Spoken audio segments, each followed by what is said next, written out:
जय श्री राधे मित्रों, श्री सीताराम। आइए इस वीडियो के माध्यम से भगवद गीता यानी कि भगवान श्री कृष्ण की वाणी का हम वर्णन करते हैं और अध्याय 5 कर्म संन्यास योग का श्लोक संख्या 27 और 28 का अद्भुत वर्णन गुण रहस्य के साथ में आपको बताते हैं। पहले श्लोक देखेंगे। अद्भुत श्लोक है। भगवान श्री कृष्ण अर्जुन से कहते हैं, स्पर्शान कृत्वा बहिर्वाहांस चक्षुष चैवांतरे प्रभो प्राणापानौ समौ कृत्वा नासावयचंतरचारिणौ। श्लोक संख्या 28 भी साथ में देखिएगा, क्योंकि दोनों एक दूसरे के पूरक श्लोक है कि यतेन्द्रिय मनोबुद्धिरे मुनि निर्मोक्ष परायण विगतिच्छा भय क्रोधो या सदा मुक्त एव सः। तो आइए पहले श्लोक का अर्थ देखते हैं, शब्दों का अर्थ देखते हैं।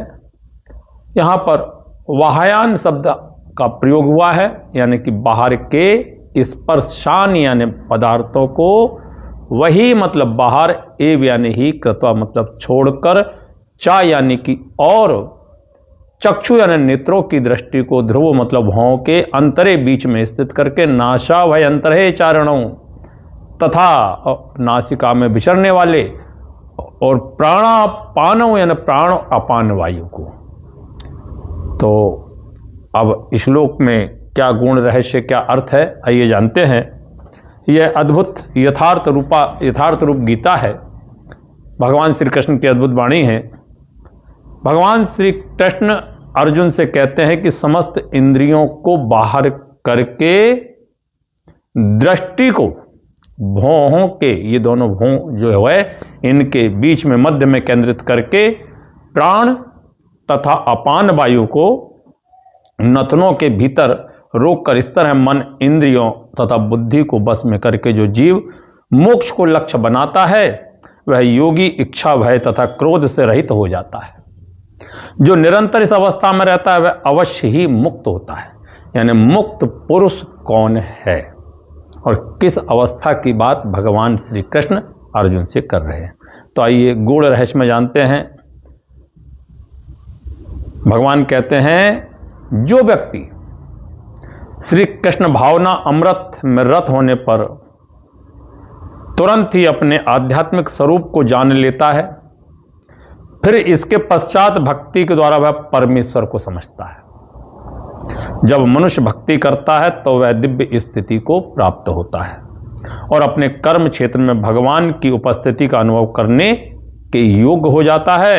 यह विशेष स्थिति मुक्ति कहलाती है। मुक्ति हमने पहले ही बताया कि मुक्ति तो जीते जी ही प्राप्त होती है। मुक्ति विषयक उपयुक्त सिद्धांतों का भगवान ने प्रतिपादन किया और अर्जुन को यह शिक्षा देते हुए मनुष्य किस प्रकार अष्टांग योग का अभ्यास करके इस स्थिति को प्राप्त होता है। यह अष्टांग योग यानी कि 8 विधियां जो है, इन्हीं को अष्टांग योग कहा गया है।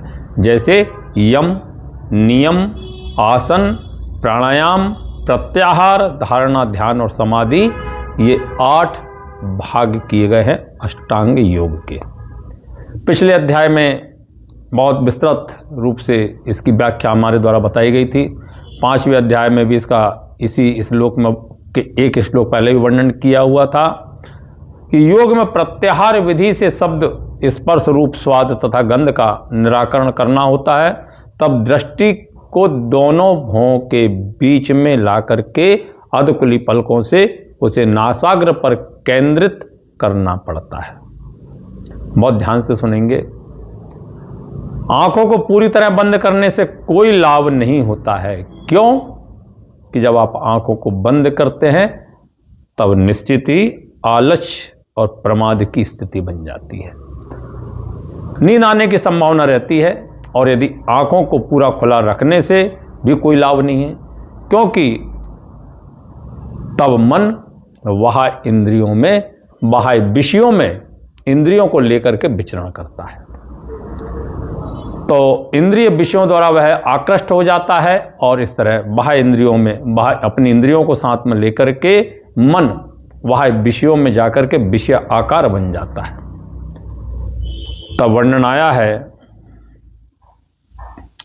कि दोनों भौं के बीच में दृष्टि को स्थिर करके ध्यान करना चाहिए। अर्थात प्राण वायु और अपान वायु का क्या अभिप्राय, यह भी जानेंगे कि नथनों को भीतर श्वास की गति को रोकने के लिए प्राण वायु कहते हैं और अपान वायु को सम किया जाता है। जब वायु को हम बाहर निकालते हैं नथनों के द्वारा तो यह अपान वायु कहलाती है। ऐसे योग अभ्यास के द्वारा मनुष्य अपनी इंद्रियों के ऊपर नियंत्रण प्राप्त करता है और बाह्य विषयों से दूर रहता है। इस तरह जीव अपनी मुक्ति की तैयारी करता है। इस योग विद्या में समस्त प्रकार से वह क्रोध रहित हो जाता है और क्रोध रहित होने के बाद ही जीव परमात्मा की उपस्थिति का अनुभव करता है। कृष्ण भावना अमृत या योग सिद्धांत की सबसे सरलतम विधि हमने आपको बताई है। तो इसी क्रम में इस श्लोक का और गूढ़ रहस्य आपको बता देते हैं कि यतेन्द्रिय मनो बुद्धि निर्मोक्ष परायण विगतेच्छा भय क्रोधो या सदा मुक्ते विसाह। अर्थात और गुण रहस्य में चलते हैं, बहुत ध्यानपूर्वक देखिएगा।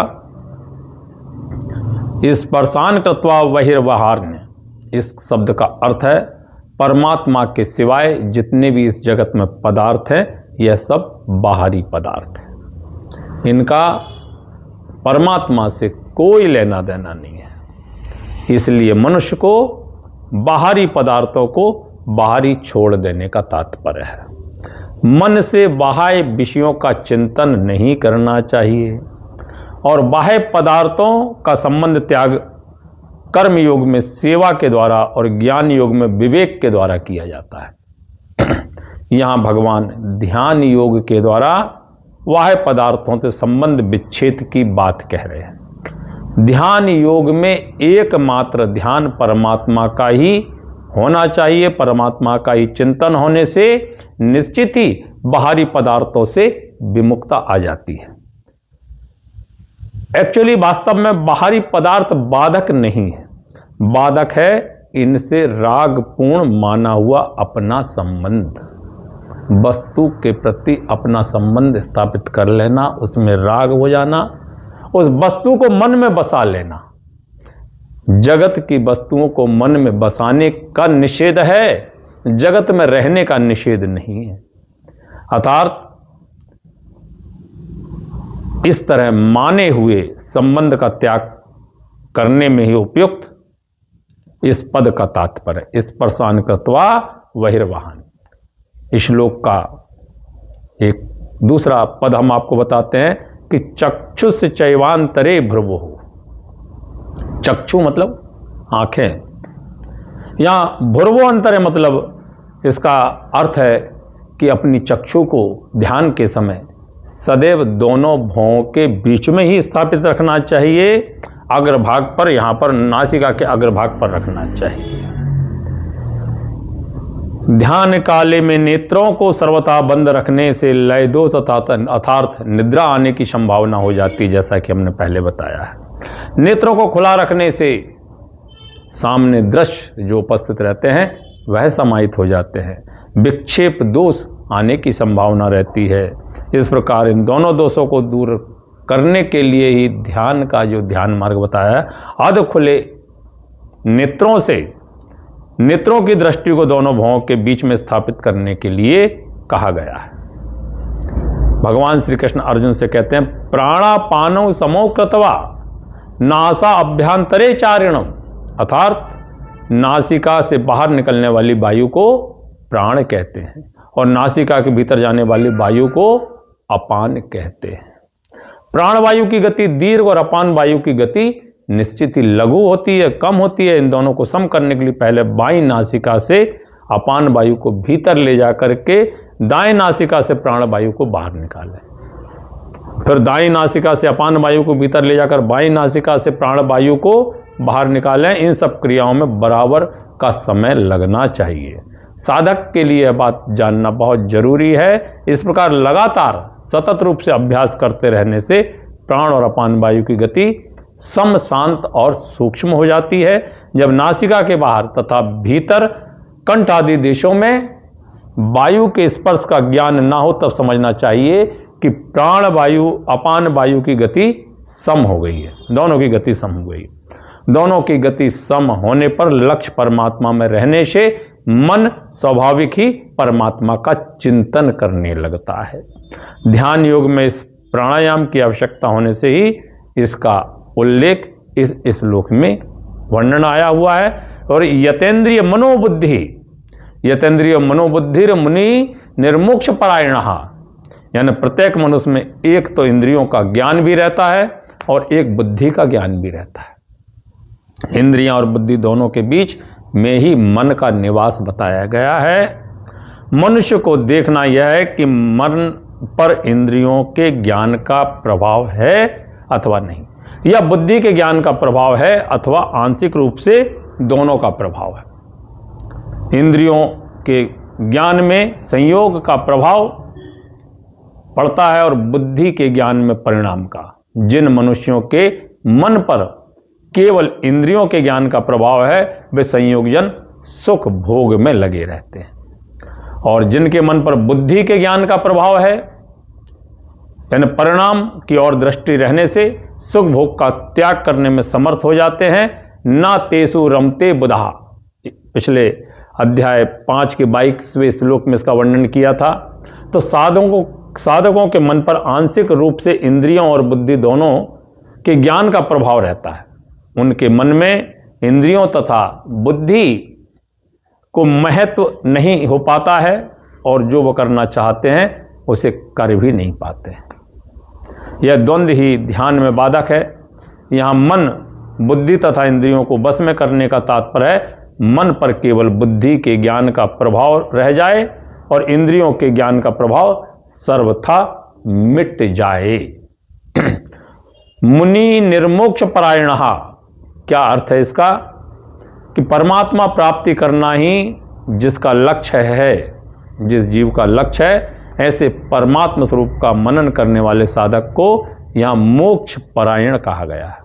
और परमात्मा तत्व जो है सब देश काल में परिपूर्ण होने कारण सदा सर्वदा सबको ही प्राप्त है, परंतु दृढ़ उद्देश्य, दृढ़ संकल्प न होने के कारण ऐसे नित्य प्राप्त तत्व की अनुभूति में देरी होते रहती है। यदि एक दृढ़ उद्देश्य बन जाए जीव का, तो तत्व की अनुभूति में देरी का काम नहीं है। वास्तव में उद्देश्य से पहले ही बनाया है, यानी कि उद्देश्य तो मनुष्य का जीव का पहले से ही बनाया है, क्योंकि परमात्मा प्राप्ति के लिए मनुष्य शरीर मिला हुआ है। केवल इस उद्देश्य को पहचानना है। जब साधक इस उद्देश्य को पहचान लेता है, तब उसमें परमात्मा तत्व की, परमात्मा की प्राप्ति की लालसा उत्पन्न हो जाती है। यह लालसा संसार की सब कामनाओं को मिटाकर साधक को परमात्मा तत्व का, परमात्मा का अनुभव करा देती है। जब परमात्मा प्राप्ति के उद्देश्य को पहचानने के लिए ही यहाँ पर मोक्ष परायण का उपयोग आया है। कर्म योग, सांख्य योग, ध्यान योग, भक्ति योग आदि सभी साधनों में एक दृढ़ निश्चय या उद्देश्य की बहुत बड़ी आवश्यकता है। अगर अपने कल्याण का उद्देश्य ही दृढ़ नहीं होगा, जीव का यदि अपने कल्याण का उद्देश्य ही दृढ़ नहीं होगा, मजबूत नहीं होगा, तब बताइए सिद्धि कैसे प्राप्त होगी, उसका कल्याण कैसे प्राप्त होगा। तो आवश्यकता है दृढ़ निश्चय की। परमात्मा प्राप्ति इस जीव का प्रथम लक्ष्य होना चाहिए। यदि ऐसा दृढ़ निश्चय है तो निश्चित ही इसी जन्म में परमात्मा की प्राप्ति हो जाएगी। विगते छाया भय क्रोध हो यहाँ, इसका अर्थ है अपनी इच्छा की पूर्ति में बाधा देने वाले प्राणी को अपने सबल मानने पर उससे भय होता है और निर्बल मानने से उस पर क्रोध आता है। तो ऐसे ही जीने की इच्छा रहने पर भी मृत्यु का भय जीव को लगा रहता है। और दूसरे शब्दों में कहें तो अपनी इच्छा पूर्ति करवाने तथा दूसरों पर अपना अधिकार जमाने की इच्छा ही क्रोध का कारण होता है। अतः भय और क्रोध होने की इच्छा में ही दोष है, यही जीवन का दोष है। यदि मनुष्य इच्छा पूर्ति का उद्देश्य न रहे, यदि मनुष्य में किसी वस्तु की इच्छा पूर्ति का उद्देश्य न रहे तो क्रोध नहीं होगा। एकमात्र परमात्मा प्राप्ति का उद्देश्य रह जाएगा। तो भय क्रोध सहित इच्छा का सर्वथा अभाव हो जाता है। इच्छा का सर्वथा अभाव होने पर मनुष्य मुक्त हो जाता है। सदा सदा के लिए जीव मुक्त हो जाता है। कारण की वस्तुओं की और जीने की इच्छा से ही मनुष्य जन्म मरण आदि बंधनों में पड़ता रहता है, पड़ा हुआ है। साधक को गंभीरता पूर्वक विचार करना चाहिए, क्या वस्तुओं की इच्छा से वस्तुएं प्राप्त हो जाती है और क्या जीने की इच्छा से मृत्यु से बचा जा सकता है? नहीं। तो वास्तविकता तो यही है कि ना तो वस्तुओं की इच्छा से वस्तुओं की संख्या पूरी हो सकती है और ना मृत्यु से बच सकते हैं। इसलिए साधक का यह दृढ़ निश्चय हो जाए कि मुझे एक परमात्मा प्राप्ति के सिवाय कुछ नहीं चाहिए, तो यह वर्तमान में ही यह जीव मुक्त हो जाएगा। परंतु यदि वस्तुओं की और प्राप्त करने की इच्छा बनी रहे, जीने की इच्छा बनी रहेगी, तो यह इच्छा कभी पूरी नहीं होगी। मृत्यु के भय से बचाव भी नहीं होगा और क्रोध से भी छुटकारा नहीं होगा। इसलिए मुक्त होने के लिए इच्छा रहित होना आवश्यक है। यदि वस्तु मिलने वाली है तो इच्छा किए बिना ही मिलेगी, और यदि वस्तु नहीं मिलने वाली है तो इच्छा करने पर भी नहीं मिलेगी।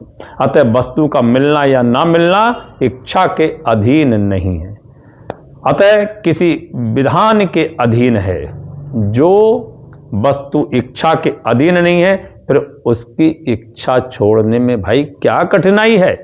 यदि वस्तु की इच्छा पूरी होती है तो उसे पूरी करने का प्रयत्न करते, और यदि जीने की इच्छा पूरी होती तो मृत्यु से बचने का प्रयत्न करते। परंतु यदि इच्छा के अनुसार ना तो सब वस्तुएं मिलती है और ना ही मृत्यु से बचाव होता है। यदि वस्तुओं की इच्छा ना रहे तो जीवन सुखमय, आनंदमय, परिपूर्ण हो जाता है, और यदि जीने की इच्छा ना रहे तो मृत्यु भी मंगलमयी, मंगल करनी, आनंदमयी हो जाती है। जीवन तभी कष्टमय होता है तब जीव वस्तुओं की इच्छा करते हैं। इसलिए जिसने वस्तुओं की और जीने की इच्छा का सर्वथा त्याग कर दिया, वह जीते जी मुक्त हो जाता है, अमर हो जाता है। और देखिए बहुत सुंदर वर्णन हम आपको बताते हैं कि सदा मुक्त एव सहा। इस श्लोक का वर्णन था कि विगत छाया भय क्रोधो यह सदा मुक्त एव सहा, अर्थात उत्पत्ति विनाशशील पदार्थों के साथ अपना संबंध मानना ही बंधन का कारण है, बंधन है। इस माने हुए संबंध का जीव को सर्वथा त्याग करना ही मुक्ति है। जो मुक्त हो गया उस पर किसी भी घटना, परिस्थिति, निंदा, स्तुति, अनुकूलता, प्रतिकूलता, जीवन मरण आदि का किंचन मात्र भी असर नहीं होता है। सदा मुक्त एव का तात्पर्य है कि साधक को स्वरूप से सदा मुक्त ही रहना चाहिए। केवल उत्पन्न और नष्ट होने वाली वस्तुओं से अपना संबंध मानने के कारण उसे अपने मुक्त स्वरूप का अनुभव नहीं हो रहा है। संसार से माना हुआ संबंध मिटते ही स्वतः सिद्ध मुक्ति का अनुभव हो जाता है। जय श्री राधे, जय श्री कृष्णा। तो अभी आप सुन रहे थे, देख रहे थे श्रीमद् भगवत गीता अध्याय 5 श्लोक संख्या 27-28 का ये गूढ़ रहस्य। आपको हमारी वीडियो कैसी लगी कृपया कमेंट करके अवश्य बताइएगा। लाइक अभी नहीं किया तो कृपया लाइक कर दीजिएगा, चैनल को सब्सक्राइब भी कर लीजिएगा।